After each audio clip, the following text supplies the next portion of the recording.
new explosion of cases in the coronavirus crisis. If you heard this, the U.S. reported a record-shattering number of new infections just yesterday. More than 144,000, nearly 1,900 people died. Now, that is the most in a single day since May. Long lines have formed across the country as people are hoping to get tested, and cases are on the rise in at least 47 states. No states currently meet the CDC guidelines for reopening, but many remain at least partially open as officials struggle to balance economic worries with saving lives. David Begnaud is in South Bend, Indiana for us, home to the University of Notre Dame. David, good morning to you. Health experts are concerned about students bringing the virus home for Thanksgiving. So what's the plan there? Well, here's the deal. They're telling their students if you want to leave campus, you have to get tested or else we're not going to allow you to come back next spring.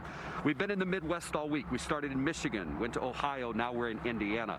The governor here had imposed restrictions, then he rolled back just about all restrictions in September, and now he's imposing restrictions again. The AP says hospitalizations in the state of Indiana are up. They have jumped 200%. The coronavirus pandemic continues to accelerate at a record-shattering pace. As the White House remains silent, governors are taking action, reimposing restrictions and urging residents to get back to the basics. Governors like Indiana Republican Eric Holcomb. I'll sign an executive order that will implement pandemic requirements for all Hoosiers. His neighbor to the east, Ohio Republican Governor Mike DeWine, warned that businesses could be forced to close if infections continue to spike. It's advancing quickly and seeking victims in every community in Ohio. If you don't know any of its victims yet, sadly, I suspect you will.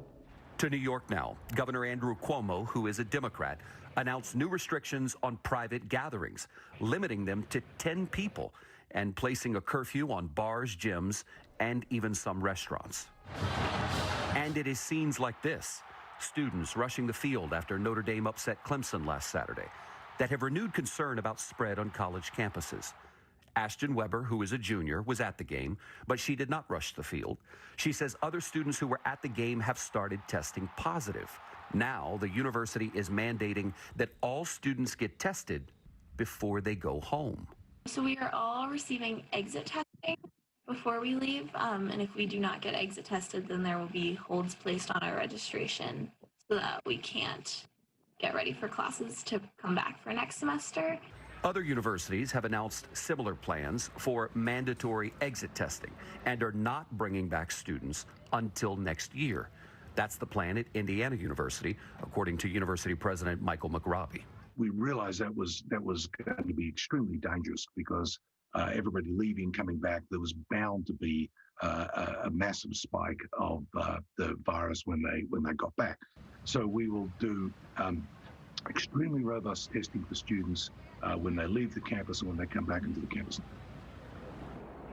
You know, the CDC is urging all Americans to limit Thanksgiving gatherings to people in the household, and they specifically said that college students should not be considered members of the household given the current climate and situation. So if your college student is coming home for Thanksgiving, it's best to stay away, but if they're going to come home, mask on, 6 feet away, social distance, and keep the windows open, Gail. Yeah, that's a very good point. Very good advice. Thank you, David.